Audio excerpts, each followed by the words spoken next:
샬롬 샬롬 샬롬 샬롬. 하나님 사랑합니다. 여러분 주 안에서 사랑합니다. 여호수아 20장 말씀입니다. 1절에서 9절. 주는 나의 피난처. 도피성에 대해서 말씀하고 있습니다. 여호와께서 여호수아에게 말씀하여 이르되 이스라엘 자손에게 말하 이르기를 내가 모세를 통하여 너희에게 말한 도피성을 너희를 위해 정하여 부지 중에 실수로 사람을 죽인 자를 그리로 도망하게 하라. 이는 너희를 위해 피해 보복자라에 피할 곳이니라. 이렇게 말씀을 하고 있어요. 그래서 마지막 9절에 보니까 이는 곧 이스라엘 모든 자손과 그들 중에 거류하는 거룩민을 위하여 선정된 성읍들로 누구든지 부지 중에 살인한 자가 그리로 도망하여 그가 회중 앞에 설 때까지 피해 보복자의 손에 죽지 아니하게 하기 위함이라.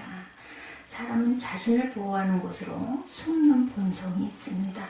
어릴 때는 엄마 품속에 숨습니다. 자라서는 사랑하는 아내나 남편의 품속에 숨습니다.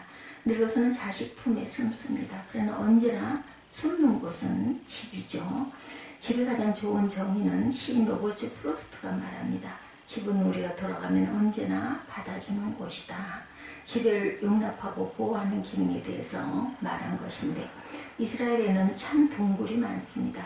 아브라함이 아내 사라를 묻기 위해서 헤브론에 막벨라구를 샀다고 하죠. 다윗이 사울을 피하여 엔게디 하길라 동굴에 숨었고 자신을 찾아온 피난민 400명과 아들람 굴에 숨습니다. 엘리야도 동굴에서 하나님의 세미한 음성을 들었고 마리아의 부모도 여리고 근처 동굴에서 기도하다가 마리아를 낳게 될 것이라는 계시를 받았다고 합니다. 재미있는 것은 이스라엘의 중요한 성경 유적지가 대부분 이렇게 동굴이라는 거죠. 예를 들어서 보면 예수님이 태어난 베들레헴도 동굴이죠. 예수님이 주기도문을 가르친 것도 동굴이고 예수님이 묻히신 성묘교회도 동굴이고 예수님의 승천한 승천교회도 동굴입니다. 왜 이렇게 이스라엘에는 동굴이 많을까요? 여러분들, 동굴의 가장 큰 기능은 피하는 것이죠. 사람이 외부로부터 위험을 당할 때 숨는 곳입니다. 사람 입장에서 동굴을 피하는 곳이고 동굴 입장에서는 동굴을 받아주는 곳입니다. 이런 사람들을 받아주는 곳. 언제나 피할 때 받아주는 곳, 동굴은 모든 것을 품는다고 볼 수가 있겠죠. 피하는 곳이고 숨게 해주는 곳이고 받아주는 것이죠. 쫓기는 다윗도 품고 쫓는 사울도 품었습니다. 의인도 품고 악인도 품었어요. 아군도 품고 적군도 품습니다. 누구나 피할 때 받아주는 것, 그것이 바로 동굴이죠. 이스라엘의 동굴은 우리에게 언제나 피할 곳이 필요하다는 것, 그리고 우리가 피하면 언제나 받아주는 분이 있다는 것을 가르칩니다. 그분이 하나님이시죠. 그래서 성경에 많이 나오는 말이 피난처, 하나님은 우리의 피난처가 되시고 이렇게 말씀하고 계세요. 나의 힘이 되신 야훼여 내가 주를 사랑하나이다. 야훼는 나의 반석이요 나의 요새시요 나를 건지시는 이시요 나의 하나님이시요 나의 피할 바위시요 나의 방패시니 나의 구원의 뿌리시요 나의 산성이요 나의 피난처시로다. 피난처십니다. 하나님은 하나님의 나를 보호하소서 내가 주께 피하나이다. 시편 16편 1절 31절 1절에도 야훼여 내가 주께 피하오니 나를 영원히 부끄럽게 마시고 주의 의로 나를 건지소서.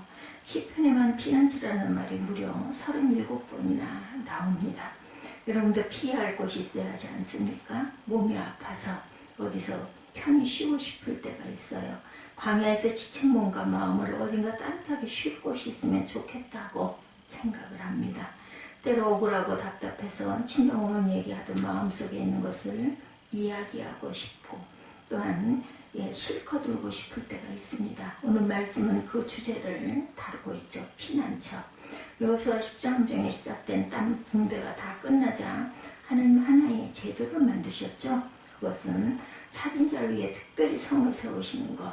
여호수아 20장 3절에 보면 부지 중에 실수로 사람을 죽인 자를 그리로 도망하게 하라. 이는 너희를 위해 피해 보복자를 피할 곳이니라. 이렇게 말씀하죠. 오늘 3절에 이 성읍들 중에 하나에 도피하는 자는 그 성읍에 들어가는 문 어귀에 서서 성읍의 장로들 귀에 자기의 사건을 말할 것이요 그들은 그를 성읍에 받아들여 한 곳에 주어 자기들 중에 거주하게 하고, 네. 피해 보복자가 그 뒤를 따라온다 할지라도 그들은 그 살인자를 그의 손에 내어주지 말지니 이는 본래 미워함이 없이 부지중에 그의 이웃을 죽였습니다.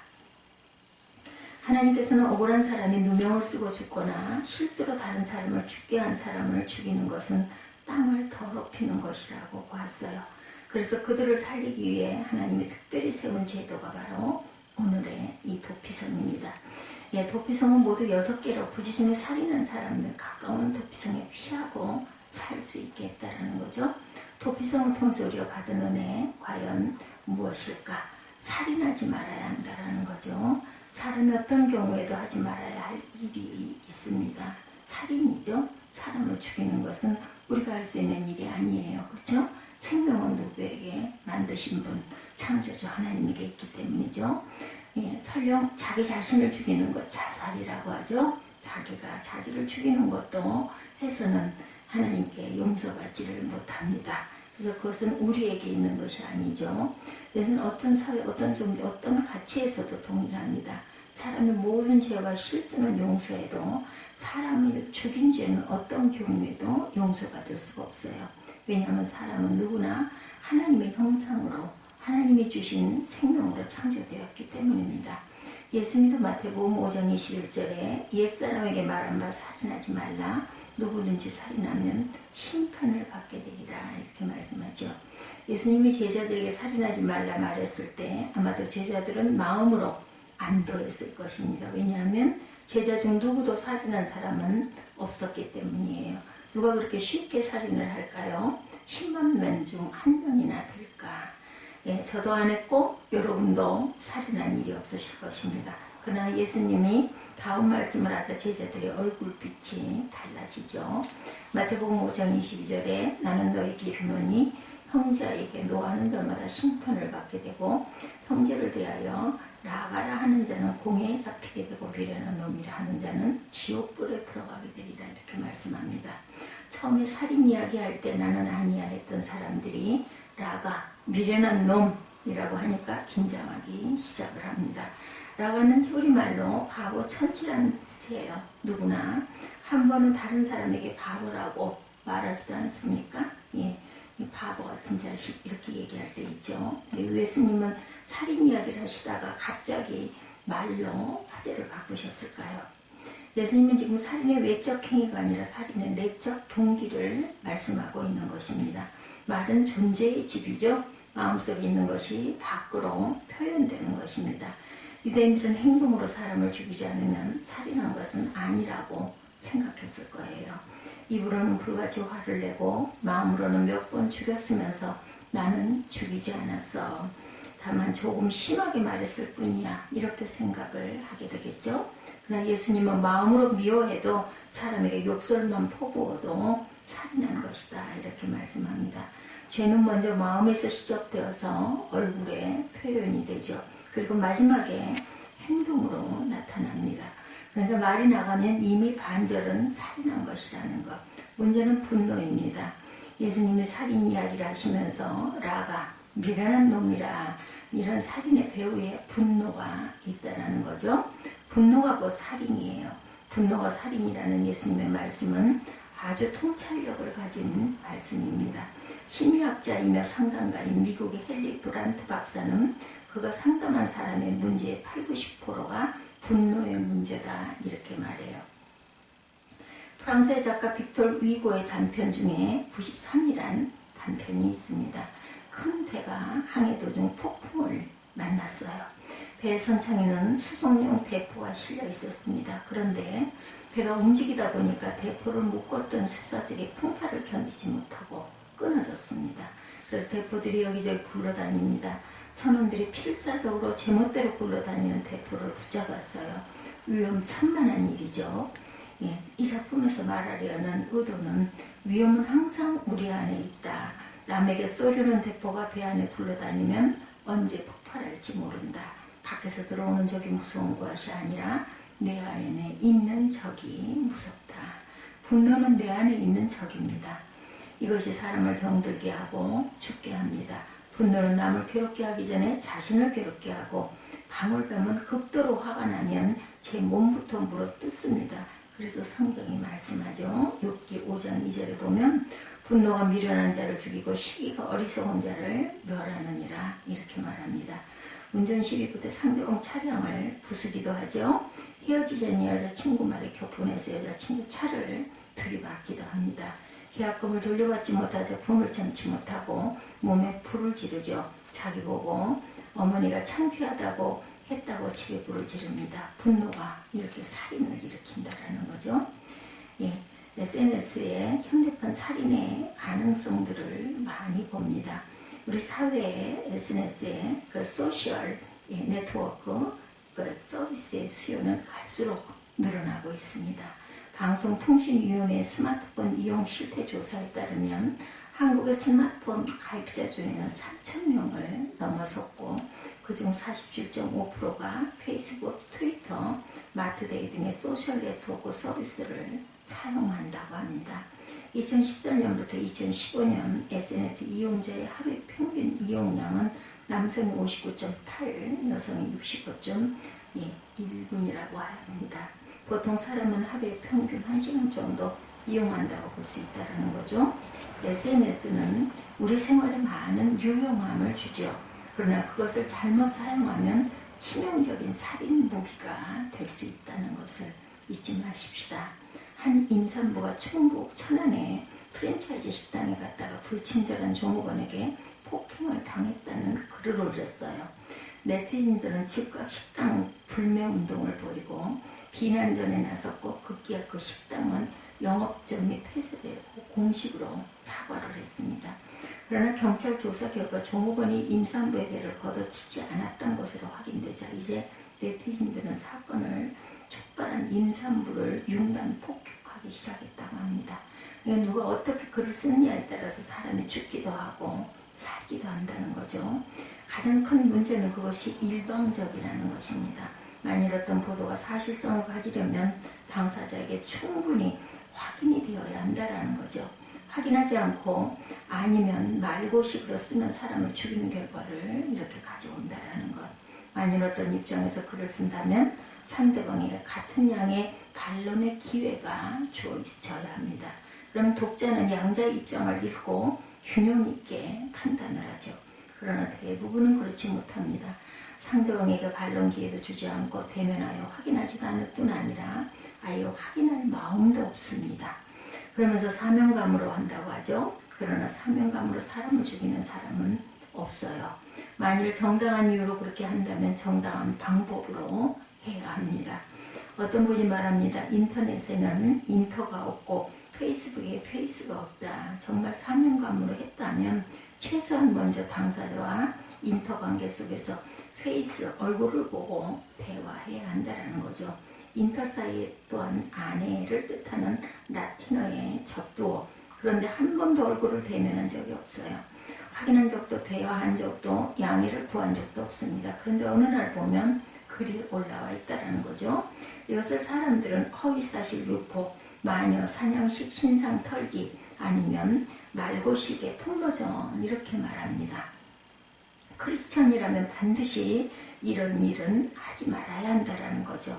그렇게 자신이 있다면 당사자와 맞상대하여 당당하게 토론을 해야 되겠죠.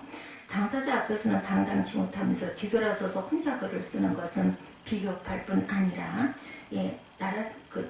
자신을 속이는 일이기도 하죠. 나는 옳은 일을 했다고 말하지 말아야 합니다. 옳은 일을 옳게 해야 옳은 일이 된다는 것. 가끔 글을 읽으면 그 속에 담긴 감정과 미움과 적개심이 섬뜩 묻어나옵니다. 어떤 경우라도 미움의 동기로 하는 일은 좋은 결과를 가져오지 못하죠. 살인하지 말라. 구약시대 계명만이 아닙니다. 우리 시대에 우리가 지켜야 할 하나님의 말씀이기도 하죠. 하나님은 사람을 살리는 분이십니다. 성경에 하나님은 사람을 살리시죠. 사람은 끊임없이 사람을 죽이지만 하나님은 끊임없이 사람을 살립니다. 구약에서 살인자를 살리는 세 가지 제도, 그 중에 희년과 대제사장의 죽음과 바로 오늘 본문인 도피성이죠. 먼저 희년을 보면 이스라엘 절기에서 매 7년에 마다 오는 것을 안식년이라고 하고 7년이 7번 반복되어서 49년이죠. 그리고 난 다음에 50년을 희년이다 이렇게 말합니다. 희년이 오면 세 가지를 했는데 노예 해방, 전쟁이나 빚 때문에 노예가 된 사람들을 해방하여 고향으로 돌아가게 합니다. 토지 반환, 여러 가지 이유로 빼앗긴 땅을 원주인에게 돌려주죠. 부채 탕감, 혹시 빚을 진 것이 있으면 즉시 탕감이 된다는 것, 50년째입니다. 희년이 오면 모든 죄수도 석방이 됩니다. 다음 대제사장의 죽음, 모든 죄수는 제사장이 죽으면 무조건 석방이 됩니다. 오늘 그 6절에 보면 그 살인자가 회중에 앞서 재판을 받기까지나 당사 제사장들이 죽기까지 그 성읍에 거하다 그 후에 살인자가 본 성읍 곧 자기가 도망하여 나온 그 성읍에 자기 집으로 돌아갈지니라 이렇게 말씀하고 있어요. 그 살인자는 회중 앞에 서서 재판을 받기까지 또는 그 당시 제사장들이 죽기까지 그 성읍에 거주하다가 그 후에 그 살인자는 그 성읍 곧 자기가 도망하여 나온 자기 성읍 자기 집으로 돌아갈지니라 하라 하시니라. 이에 그들이 납달리의 산지 갈릴리 게데스와 에브라임 산지의 세겜과 유다 산지의 기랏 아르바 곧 헤브론과 여리고 동쪽 요단 저쪽 르우벤 지파 중에서 평지 광야의 베셀과 갓 지파 중에서 길랏 라못과 므낫세 지파 중에서 바산 골란을 구별하였으니 이는 곧 이스라엘 모든 자손과 그들 중에 거류하는 거류민을 위하여 선정된 성읍들로 누구든지 부지 중에 살인한 자가 그리로 도망하여 그가 회중 앞에 설 때까지 피해 보호자의 손에 죽지 아니하게 하기 위함이라. 도피성은 이러한 제도, 이러한 피난처에 구실을 했다라는 거죠. 희년이나 제사장들이 죽으면 죄수가 석방되지만 50년을 기다리기는 쉽지가 않죠. 대제사장이 죽기를 기다리는 것도 쉬운 일이 아닙니다. 대제사장은 요즘 교황처럼 종신직이었어요. 언제 대제사장이 죽을지 아무도 모릅니다. 그러니 어떻게 죄수가 석방이 되겠습니까? 그래서 하나님이 아무 때나 죄인을 살리는 제도를 연구한 것이 바로 도피성이었어요. 도피성이 어디 있나 보니 6군데 제가 읽었죠. 요단강 동편 3곳, 서편에 3곳, 7, 8절에 나타나 있었어요. 우리가 납달리의 산지 갈릴리 게데스와 에브라임 산지의 세겜과 유다 산지의 기랏 아르바 곧 헤브론을 구별하였고 여리고 그 요단 저편 르우벤과 지파 중에 평지 광야의 베셀과 갓 지파 중에서 길랏 라못과 므낫세 지파 중에서 바산 골란을 택하였으니 그러면 하나님이 세우신 도피성은 어떤 특징이 있어요? 첫째 누구나 갈 수 있었어요. 도피성은 부지중 살인한 자는 누구나 갈 수 있었고 가면 누구나 도피 피하게 해주고 보호해 줍니다. 9절에 이는 곧 이스라엘 모든 자손과 그들 중에 우고하는 객을 위하여 선정한 성읍들로 이스라엘 자손뿐 아니라 거기 거하는 나그네들까지 대상이 되었어요. 대상의 제한이 없었다라는 거죠. 두 번째는 어느 곳에도 갈 수 있습니다. 도피성은 요단강 동편의 3개, 서편의 3개, 모두 6개. 그 6개도 북쪽, 중앙, 남쪽에 각각 한 군데씩 만들어 아무나 가까운 곳으로 갈 수 있게 했죠. 세 번째는 아무 때나 열려 있습니다. 도피성은 24시간 열려 있었던 곳이죠. 그 성읍들이 하나도 도피하는 자는 그 성읍에 들어가는 문 어귀에 서서 성읍 장로들의 귀에 자기의 사고를 고할 것이요. 그들은 그들을 받아 성읍에 들여 한 곳을 주어 자기들 중에 거하게 하고 마지막 5번째 한 번 도피성에 들어가면 석방될 때까지 나오지 말아야 합니다. 도피성은 그곳에 거하는 자만 보호했습니다. 임의로 도피성을 떠난 사람을 보호하지 않아요. 구약에 보면 이 규칙을 어긴 2사람이 있었죠. 한 사람은 다윗 왕을 저주한 시므이, 당시 왕을 저주하면서 사형이었어요. 그런데 시므이는 다윗이 도망칠 때 그를 저주했습니다. 솔로몬은 왕이 된 후 시므이를 용서해주면서 대신 자기 집에서 떠나지 말라고 하죠. 그런데 집을 나갔습니다. 결국 죽임을 당하죠. 또 한 사람은 압살롬이었습니다. 압살롬은 자기 여동생 때문에 배다른 형 암논을 죽였어요. 다윗을 용서하게 도피성으로 보냈는데 그가 나왔어요. 결국 죽지요. 하나님은 여러 가지 방법으로 죄수들을 살렸습니다. 누구든지 도피성에 들어가면 삽니다. 예수님의 피난처이기도 하죠. 그러면 하나님이 세우신 도피성은 누구예요? 예수님이십니다. 도피성은 가장 구약적으로 예수님이 우리에게 어떤 분인가를 보여준다라는 것. 예수께서 누구나 갈 수 있어요. 그에게 가는 사람은 차별이 없습니다. 여호수아 20장 9절 보면 이는 곧 이스라엘 자손과 그들 중에 우고하는 객을 위하여 이스라엘 자손뿐 아니라 그들과 함께 사는 모든 나그네들도 갈 수 있는 곳. 나그네는 유대인 입장에서는 이방인이죠. 선택받지 못한 사람이고 죄인입니다. 예수님께서 가는 사람 아무 제한이 없어요. 시편 148편 141편 8절에 내가 주께 피하오니 내 영혼을 빈궁한 대로 내버려 두지 마옵소서. 영혼이 빈궁한 자가 갑니다. 시편 143편 9절에 여호와여 나를 내 원수들에게서 건지소서. 내가 주께 피하여 숨었나이다.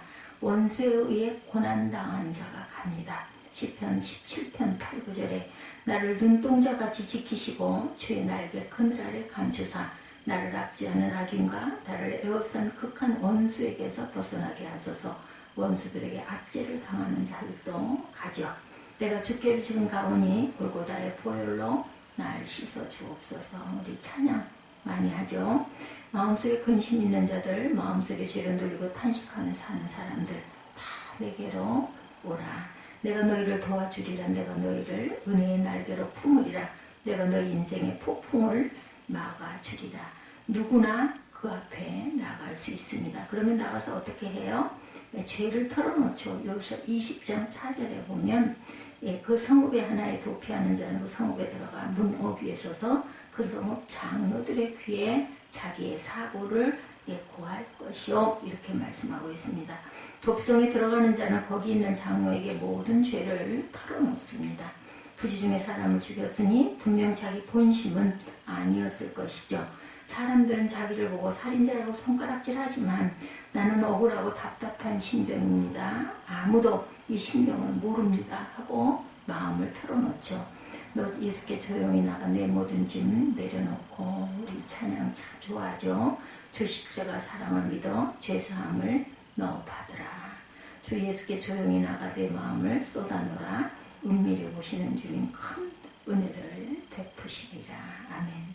죄짐 맡은 우리 구주 어찌 좋은 친구인지 근심 걱정 무거운 짐 우리 주께 맡기세. 주께 고함 없는 고로 복을 얻지 못하네. 사람들이 어찌하여 아랠 줄을 모를까. 주께 피하여 그 앞에 자신을 토로하는 자는 은혜와 회복을 경험하게 됩니다. 시편 5편 11절에 오직 주에게 피하는 자는 다 기뻐하며 주의 보호로 인하여 영영이 기뻐 외치며 주의 이름을 사랑하는 자들은 주를 즐거워하리이다. 그러면 마음만 토로하게 됩니까? 그 앞에서 떠나지 말아야 합니다.